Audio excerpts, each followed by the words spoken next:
Ladies and gentlemen, good afternoon. Welcome to the 73rd commencement exercises of Fenma Cagayan de Oro College academic year 2023-2024. The ceremony will begin with the academic procession.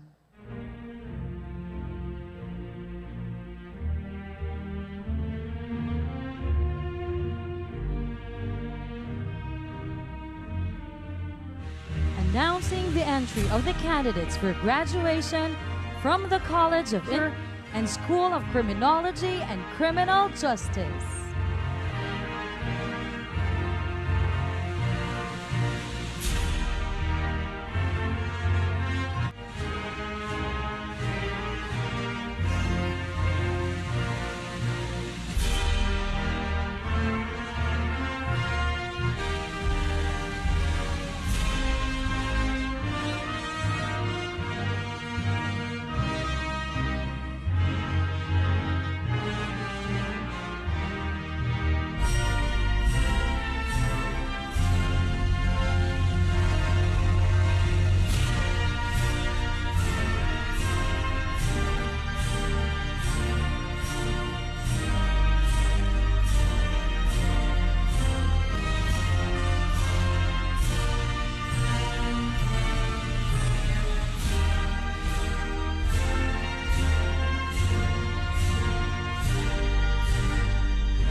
Please be seated. I'd like to begin with a request. I would like to ask our students and our parents to please stand up.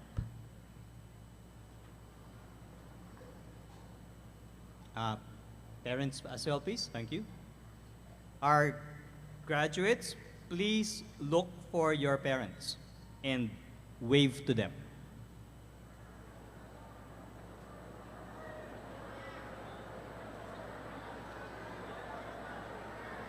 Now, please give your parents a warm round of applause.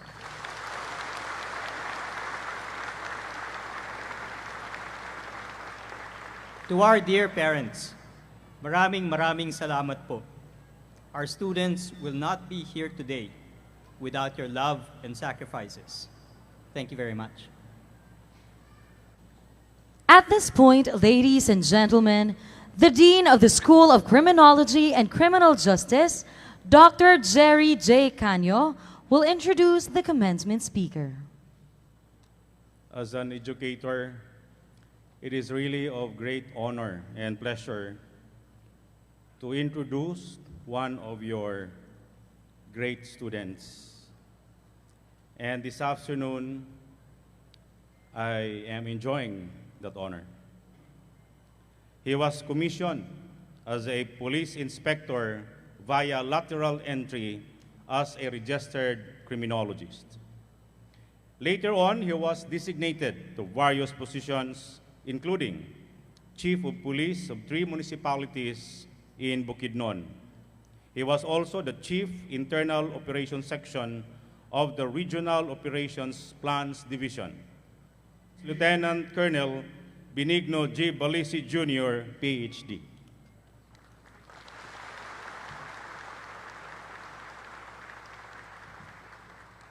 The President of FINMA Cagayan de Oro College, Attorney Christopher A. Tan, sir. Parents, graduates, faculty and staff, the Dean of the respective departments, congratulations to the proud parents and the graduating students. This is to share some of my story and hopefully inspire you to succeed also. Once upon a time, there was a boy named Nobody. Nobody lived in a makeshift house, partly finished, no electricity and water connection. Nobody's life was very hard. When he was still 6 years old, with his sibling, they sell plastics or cellophane in Carmen Public Market. In elementary, Nobody used to bring a handful of vegetables to sell to his teachers. And as he grew old, he joined his parents to sell vegetables in markets of Cagayan de Oro City, particularly Cogon and Carmen Market. As well to the markets of the stretch of Bukidnon to Cagayan de Oro. In high school, Nobody was a habal-habal driver in the mountain ranges of Mount Kitanglan. Nobody studied college in a school near a public market that gives him a leverage. With his parents, he used to sleep along the sidewalks of Cogon and Carmen Market where customers would swarm at dawn until sunrise. There were even times that their goods were confiscated by traffic authorities. Life becomes even more harder. Nobody's weekly allowance was barely 300 pesos to cover everything. That is why he made himself his version of student assistant. Projects in lieu of snacks, free photocopy of materials, or even cash. Fast forward, Nobody graduated college in 4 years, passed the board exam, and entered the police service with the lowest rank, all in the same year. In a span of 2 years, Nobody was commissioned as police inspector and eventually became chief of police at age 23. Not only that, at 36, Nobody became one among the youngest to be promoted to the rank of police lieutenant colonel.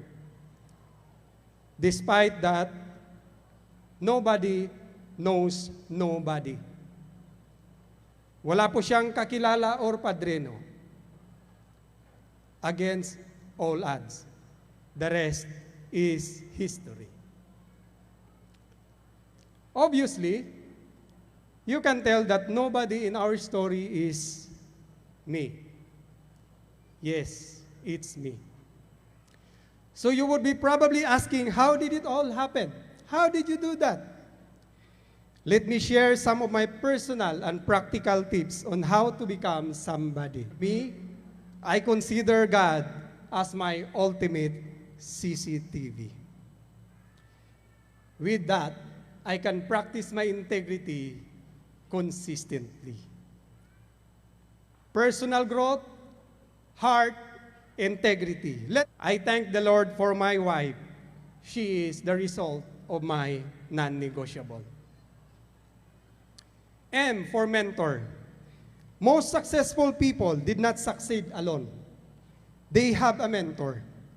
For me, I have at least 2 persons considered as my mentor. I regularly consult them, especially in big decisions that I made in my life. Look around you. Find a mentor. They can be your teacher or someone you think is way ahead of you. And consider also to mentor others. Last letter, letter A. Accountability partner. Whatever we do or say, we are accountable. The problem is, oftentimes, or more often than not, we are unaware.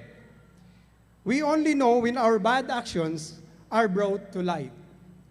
And that's where we suffer the consequence. Why? Because we lack accountability partner. Many failures may be avoided when you have an accountability partner. They will serve to see your blind spots. Accountability partners are people you know well and knows you well. Both of you agreed to correct each other even when it hurts. They are persons who can bravely and confidently confront your wrongdoing. An old proverb says, if you want to go fast, go alone. But if you want to go further, go with someone else. Sa PNP training, being alone is a mortal sin. Mamalasin ka niyan. Body-body system is mandatory. In real life, body or accountability partner is a must. These are practical tips that are my personal. It worked for me, might as well work for you. Remember FINMA, personal or personal growth, heart, integrity, negotiable and the non, mentor, and accountability partner. FINMA can make you somebody. Give it a try. So why I disagree that experience is the best teacher? Because I've learned that evaluated experience is the best teacher. I say it again. Evaluated experience is the best teacher. Good and bad experiences, personal and of others, when properly evaluated, is the best teacher. Red, listen, watch sensible movies or stories. Evaluate them. Evaluate your own experience and learn from it. Sabi nga ni Socrates, an unexamined life is not worth living. You don't have to be poor and endure the hardship that I experience. We do not need to fail for us to learn. That is why we have many history books and biographies. They are not meant for entertainment and information only. They are meant for something more important, to be evaluated and learned for application. Gentlemen, can I hear a sound?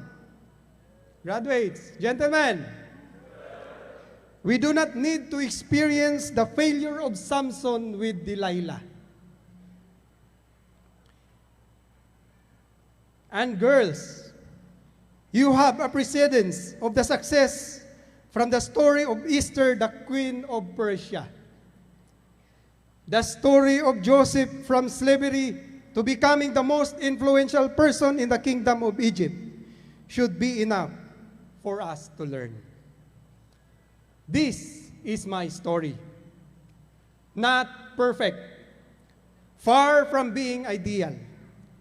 But after thorough evaluation and examination, life makes sense. You have your own story, each of you. But I have good news for you. The good news is, you are still in chapter 1, or at the early stage of writing your own story.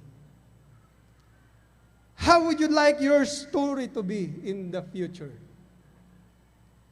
I pray that this moment will become a turning point of the direction of your life so that you can write your story well. One day, you can tell your story to anyone personally or here in this podium as I do. And for others to learn, to listen, to learn, evaluate, and benefit. What catches our attention in Netflix are just but merely scripted stories, yet it inspires. Much more than that. Your story, my story, our story is His story, meant to be told. I am aware that my time is already long. I just cannot afford to miss the point why I am here. So I will stop here. However, if you want to continue this conversation, feel free to reach out personally or through social media. Contrary to Ariana Grande's song, I want to tell you, we can be friends. I would be glad to journey with you in career, spirituality, and life as a whole. I mean it. I was nobody before. Joseph the dreamer was nobody before. You are not nobody as we are. You are already somebody. You have all the leverage. Your parents, the current trend of the technology, your degrees. You are better than us. PHINMA.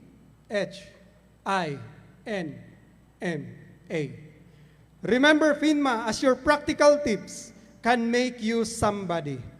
I challenge you, graduates, become somebody for God, country, and people. Once again, congratulations, everyone. My story, your glory.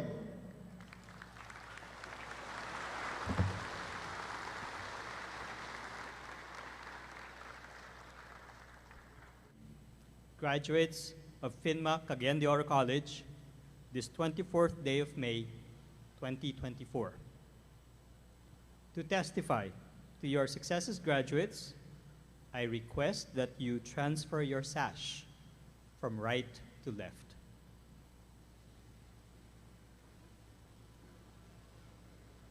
Congratulations.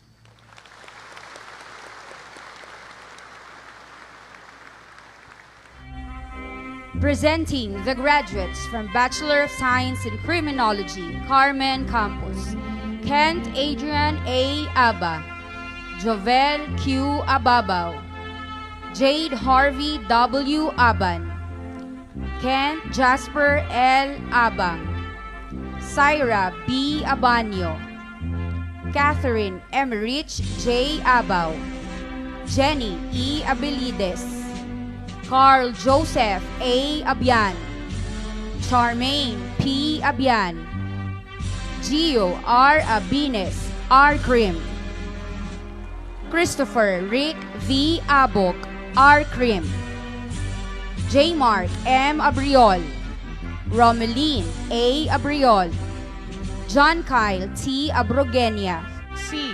Tilacas, Michael Angelo S. Timtin, RJ O. Toble.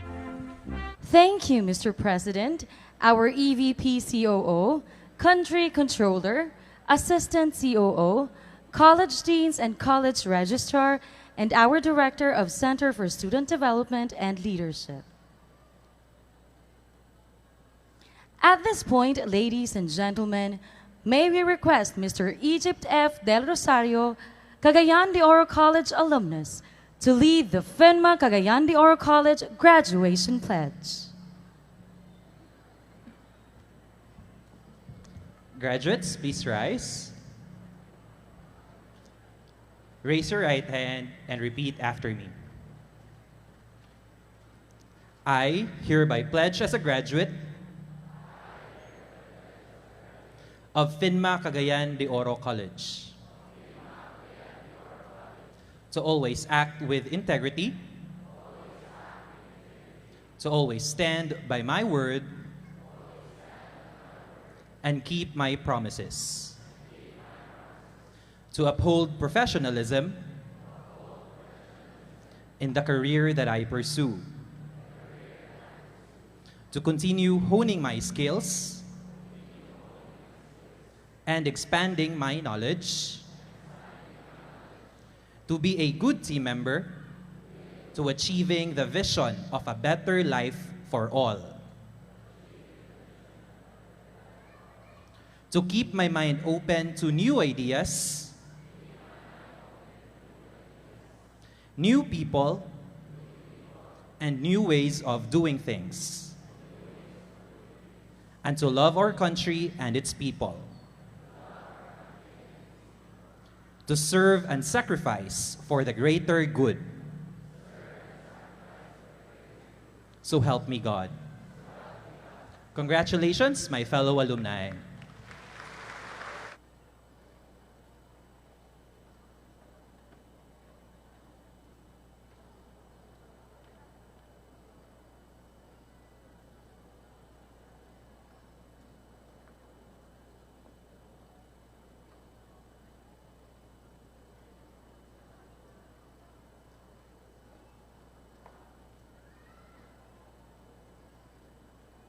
We request you to remain standing after the hymn has ended as we proceed to the recessional of the stage party.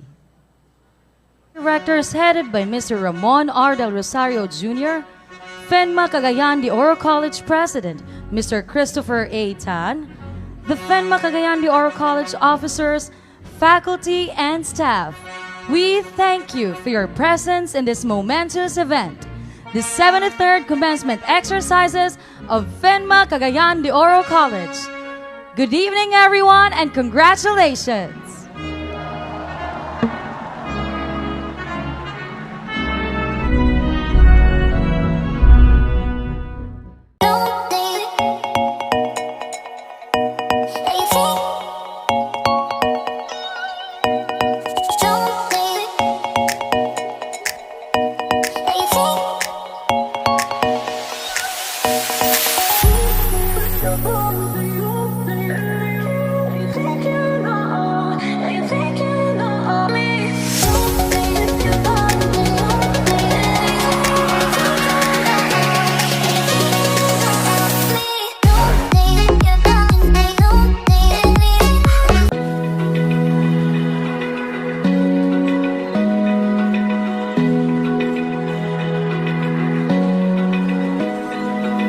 Open eye, feel the waves cut through me, hypnotized